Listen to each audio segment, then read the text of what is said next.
All right, so on Monday we looked at trapezoids specifically, right?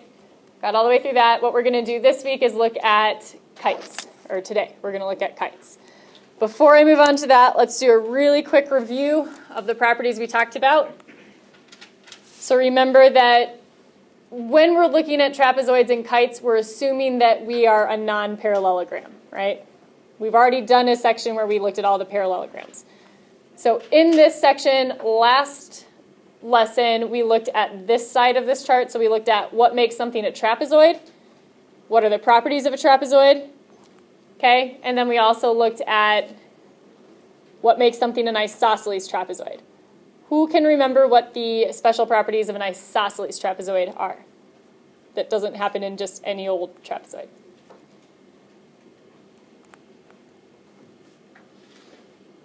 Oh boy, we need to know this. Ty? The base angles are congruent. Very good. So for starters, we know that the base angles, which are any pair of angles that are on a parallel line together, those are congruent. So these two bottom angles are going to be congruent to each other, and then these two top angles are going to be congruent to each other. What other properties did you learn about an isosceles trapezoid?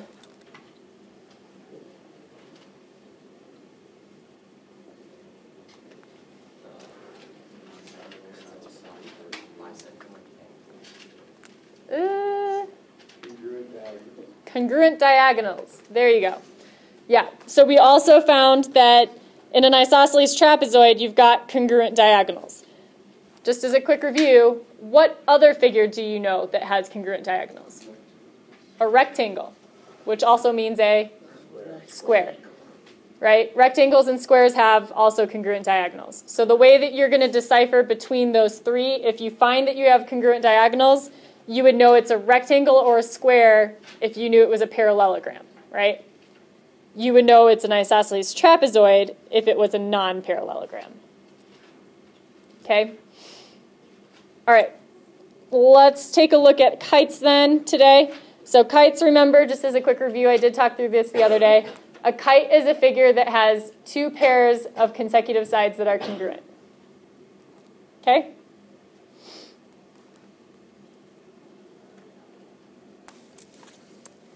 We get some additional properties with kites besides the fact that it has those consecutive sides that are congruent.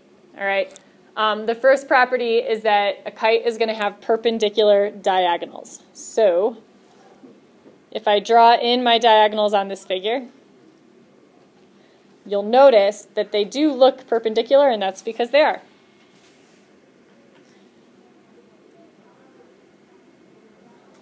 Okay? So this angle is a right angle since they're perpendicular. Which other figure do you know that has perpendicular diagonals? A rhombus. So how are you going to know between a kite and a rhombus?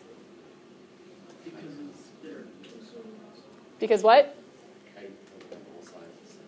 All sides are the same in a kite? Doesn't have all sides equal. Yep. So if you were told, hey, you've got perpendicular diagonals, you would go around and find all of the lengths of the sides and see if you get all four of the sides are all exactly the same length, then that has to be a rhombus, right? Versus a kite would have two pairs of sides that are consecutive. And I'm going to point out it is possible to have perpendicular diagonals and not be either a rhombus or a kite. So let me draw that really quickly, so just so that you guys are aware of it. You might get a figure that has diagonals that are perpendicular, like this. Give me 1 second. Perpendicular diagonals, yeah? You agree? If I connect the figure that would form around this, is that a kite? Does it have two pairs of consecutive sides that are equal? No. So if you're looking at this figure, I've drawn it so that these two sides, which should be congruent, are not. And if you look, this side is also longer than this side. So it is possible to have perpendicular diagonals and have it be neither a rhombus or a kite. Okay? So what you would have to do, if you were told, hey, you've got perpendicular diagonals, you would have to go around the figure and look at all four sides and ask, do I know if all four sides are equal, in which case it's a rhombus, Do I know if two pairs of consecutive sides are equal, in which case it's a kite? And if you have something else going on where you don't really have any equal sides, then it's going to be just a regular old quadrilateral that happens to have perpendicular diagonals. Cool? All right. Another property that you get in a kite with the angles, you get that one pair of opposite sides is congruent, and you have to be careful about which pair of opposite sides that is. Looking at this, would you guys say that the pair of congruent sides is the top and bottom pair of angles, or do you think it's the right and left pair of angles? Just look at the figure and tell me where you think. Top and bottom. Yeah, you can kind of picture in a kite that if you were to guess how this was symmetric, like if you fold it like a hot dog, you can see that this angle is going to fold perfectly over this angle, right? Whereas if you try and fold it like a hamburger, those angles are not going to match up, right? So the way that I kind of like to look at it is the angles that are congruent in a kite are the angles that are formed by the two non-congruent sides together, right? So for an example, this angle up here should be congruent to this angle down here. However, in a kite, these angles right here are not going to be the same. So I'm putting 2 marks and 3 marks. If they were the same, this would be a parallelogram because it would have that property where both pairs of opposite angles are equal, and it would force it to be a parallelogram, in which case it couldn't be a kite.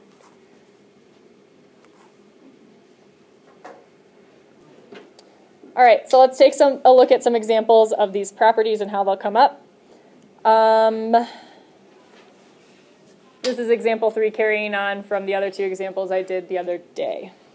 So notice that I am telling you that this figure is a kite, and I want you to find HP. So first you want to figure out where is HP in your figure. Is it a side or is it part of a diagonal? What is it?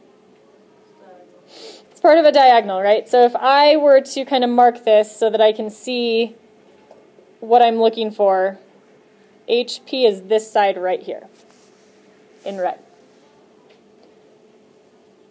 I'm going to ask you guys, how are you going to find HP? And how do you know that that's how you can find HP? Raise your hand if you think you've got it and you'd like to share. We're watching. Okay, so we decided that we can do Pythagorean theorem to solve this HP business. Which triangle are we going to do Pythagorean theorem on? H what? HPG. Right, so I'm going to kind of outline that triangle so I can see what I'm looking at. I just said I'm going to do HPG. Now let me ask you something. In order to use Pythagorean theorem, what kind of a triangle do you specifically have to have? A right triangle. I haven't given you a right angle, so why are you all assuming that it can be a right triangle?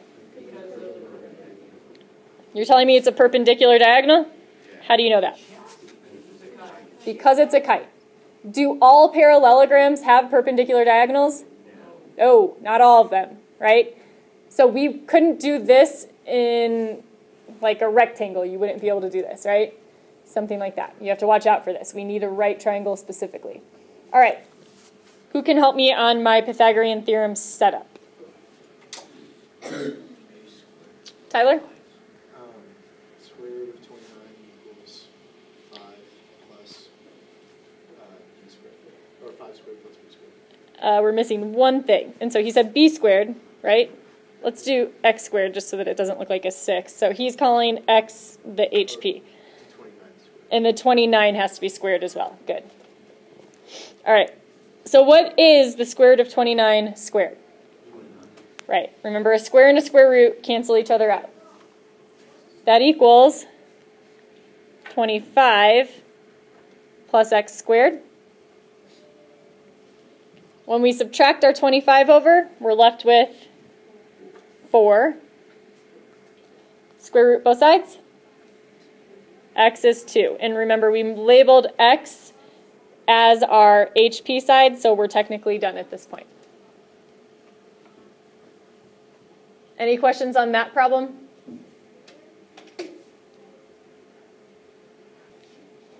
All right, so for example 4, again, we're given that it's a kite. I didn't mark how the sides are congruent, but they're congruent as they appear to be congruent, so I can give you those markings.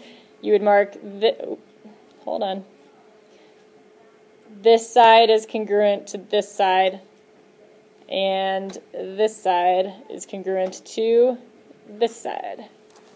All right, so notice that this problem is a little different because I'm not looking for missing links anymore, right? I am looking for missing angles. Very good.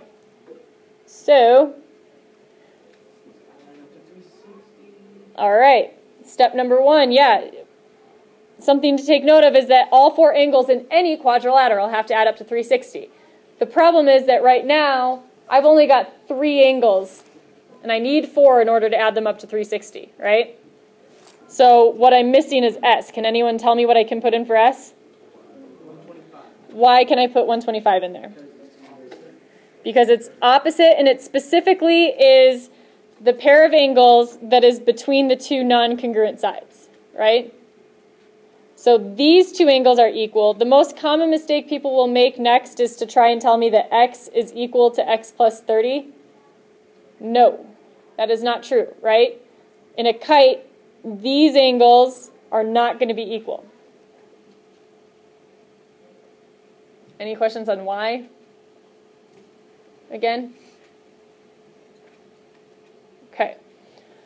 So I do know that these opposite angles are my equal pair. Do I now have enough information to add them up to 360?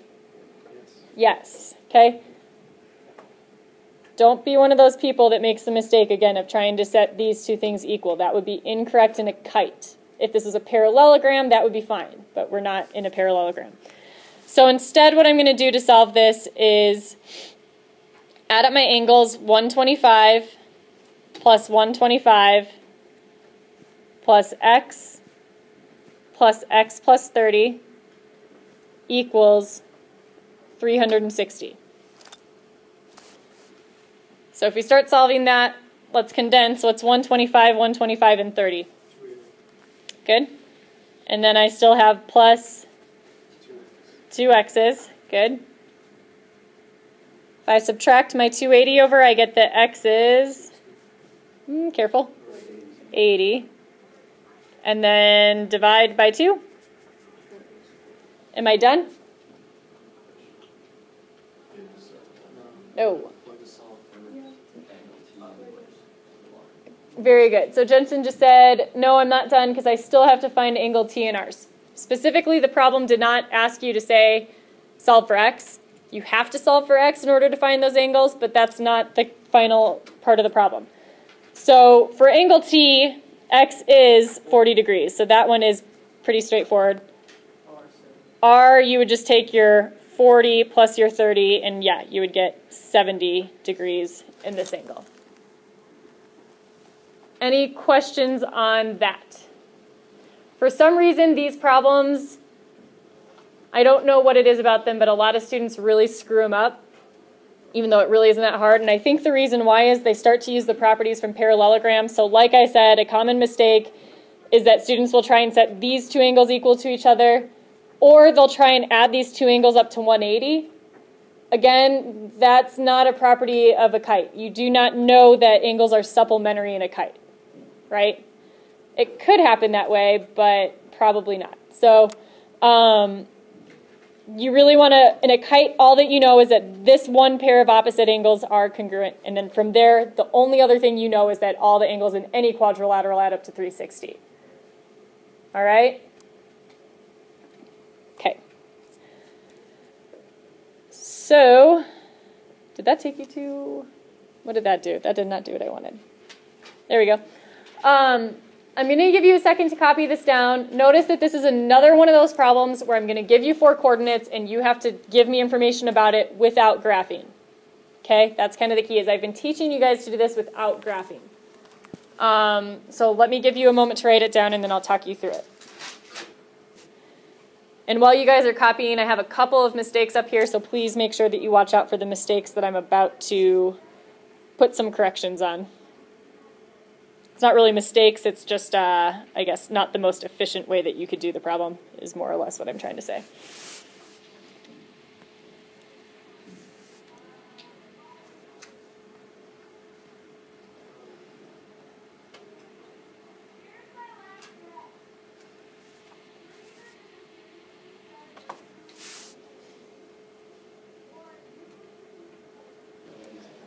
All right, so let's go through this a little bit. Keep in mind that this is the third time we've seen problems like this, and we're just extending on what we've done in the past. So remember, the very first day we did a problem with 4 coordinates, I gave you 4 coordinates and I asked you, is this a parallelogram or is this a non-parallelogram, right? And you went through the work and you checked that. That is what I'm going to be testing you guys on Friday's quest, is something a parallelogram or a non-parallelogram, remember?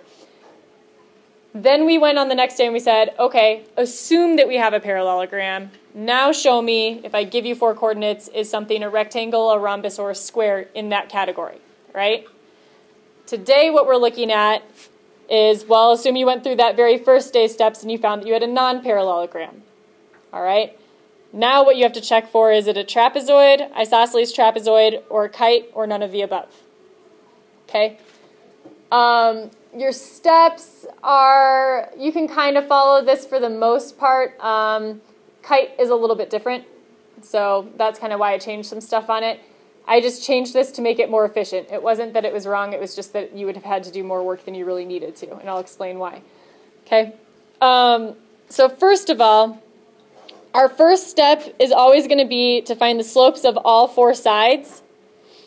Reason why is because if you have 1 pair of parallel sides, you know it's a trapezoid, right? If you have 0 pairs of parallel sides, it might be a kite or it might not be a kite. So we'd have to do some more work over here. All right, so let's say you go into this and you find that you've got 1 pair of parallel sides with your work.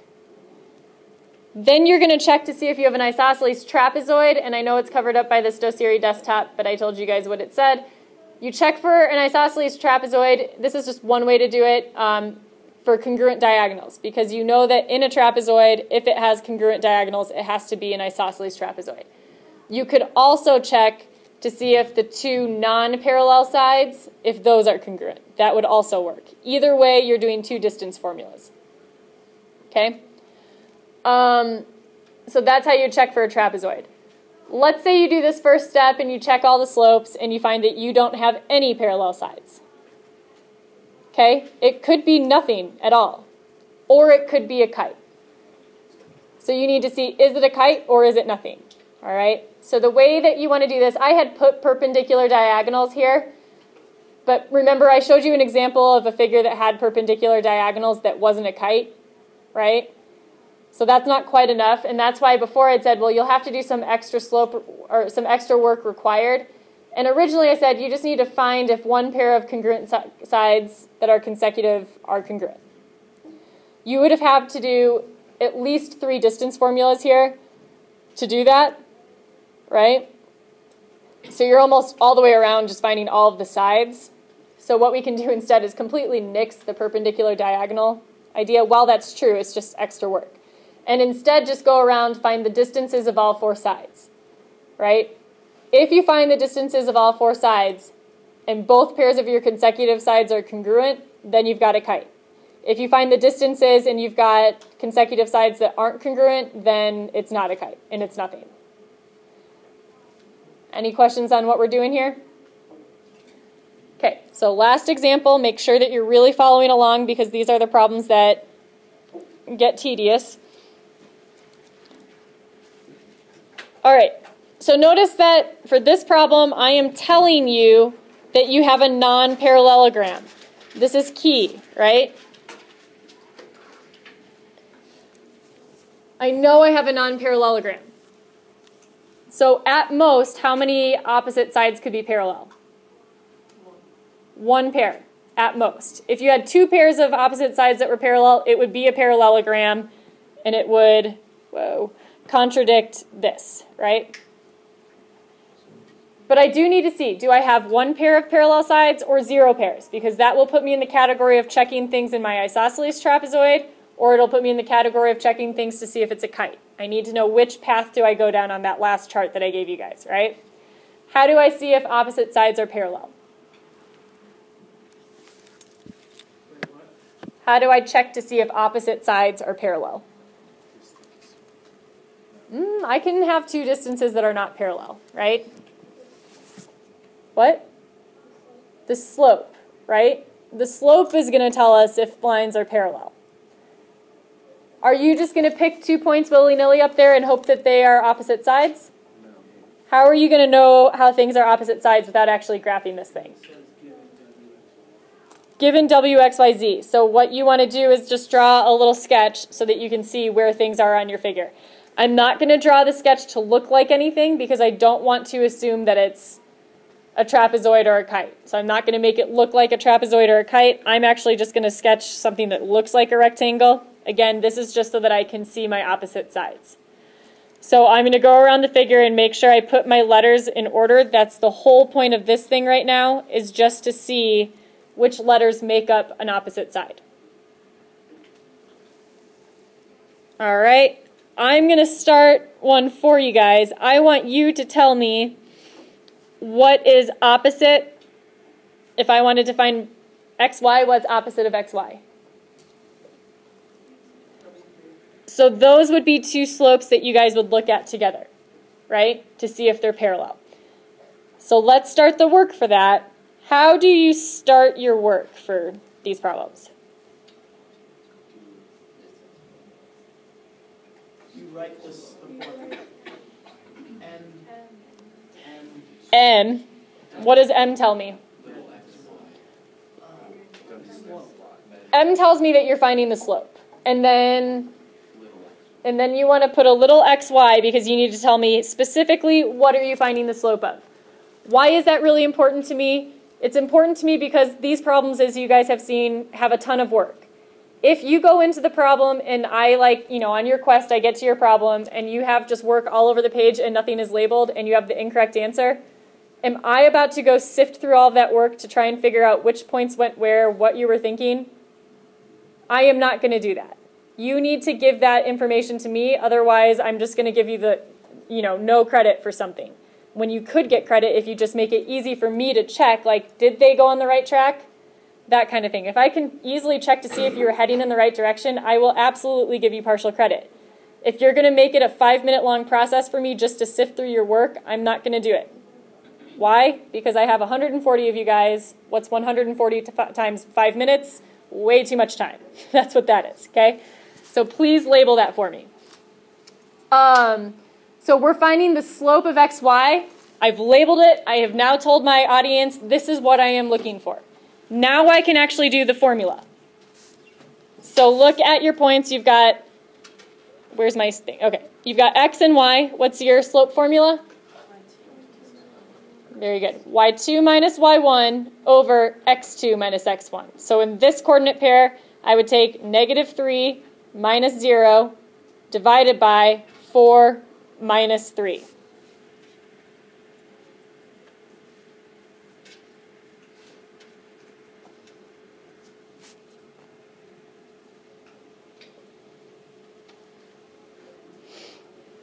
All right. If I do that algebra, I get -3 over 1, which is just -3. All right, there's a slope. Great, now what? Now I need to do the same thing for WZ, right?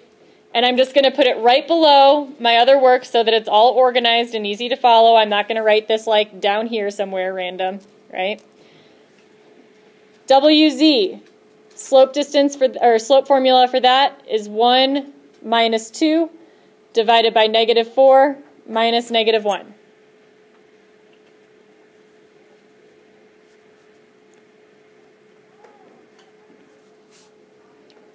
Okay, so that gives me -1 on top, minus a negative on bottom turns to pluses, so that's -3, which is 1 over 3. Remember, you don't just think about that. What are we trying to show right now? We're trying to show that opposite sides are parallel. I want them to be parallel, right? They're not. So this one is just tricky because it happens to have a perpendicular property, but that's not actually what we're checking, right? We are trying to say whether or not these sides are parallel. Remember to write your conclusion. If you don't write the conclusion here, I'm not going to be happy. What can you conclude based on this work? That XY is not parallel, so I draw the parallel lines with a slash through it, is not parallel to WZ.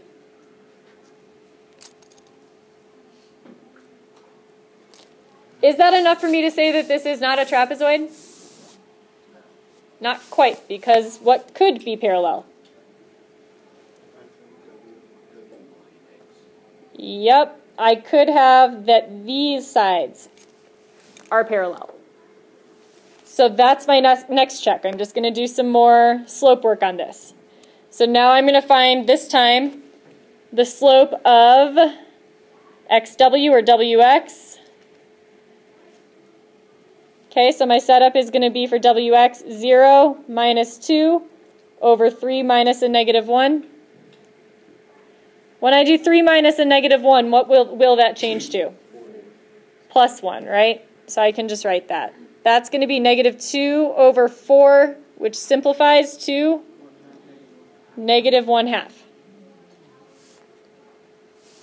Okay, what slope do I need to find next to compare this to? YZ. All right.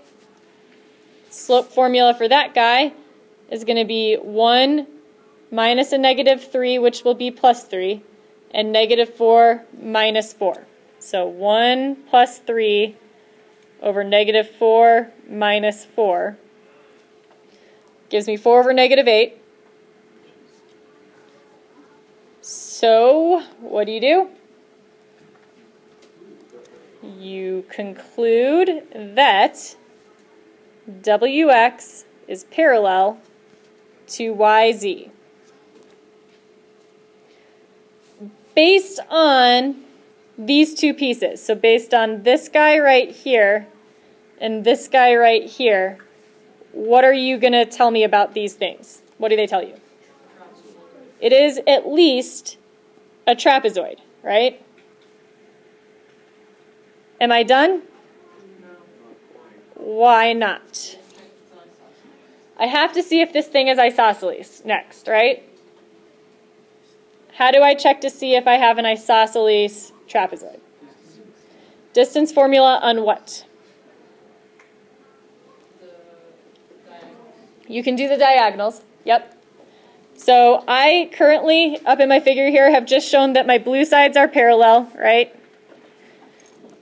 To show that it's a isosceles trapezoid, I can show that the diagonals are congruent. Or if they're not congruent, then it's just a regular old trapezoid. All right? So I'm going to do my distance formula over here and kind of try and squeeze it in. So I'm going to find the distance of XZ. That is one of my diagonals. So I write XZ to let my audience know what I'm looking for. And then I do the formula. So what is the formula? Square root, yep, don't forget the square root. Square root of x1 minus x2. So if I'm looking at my coordinates x and z, my x1 minus x2 would be 3 minus a negative 4, which would be 3 plus 4. What do I do now?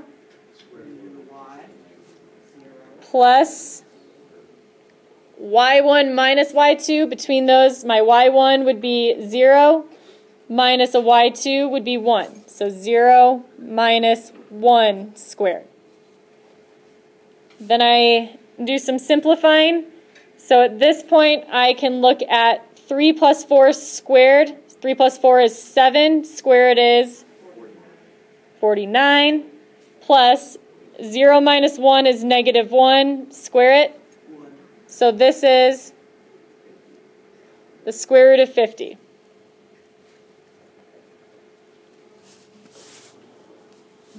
Okay? What am I finding next? WY. which equals the square root of, where's my wy? The difference in the x values, so -1 minus 4, quantity squared, plus 2 minus a -3, but minus a negative turns into plus 3 squared. Do a little bit of simplifying. I get -1 minus 4 is -5, square it. 2 plus 3 squared, 25 again. So this is the square root of 50. First, tell me what that tells you about the diagonals, though. So let me know that you understand that this work shows me what? That xz is congruent to wy. I do need you guys these pieces that tell you, that tell me that you got the right conclusion. The reason why I'm looking for that is because a lot of people will put like a congruent sign here. I want to check to make sure you're getting the right information out of your work, right? All right, so these are congruent, and based on the congruent, we can say, and you guys already told me, it's an isosceles trapezoid. Again, had I not gotten congruent diagonals, I would have just said trapezoid, and that would have been it. But this is my answer instead. All right, for your homework, you guys already did 18, 20, and 22, and 51 and 52. So you need to pick up on 28 through 38. This is going to be due on Monday. All right.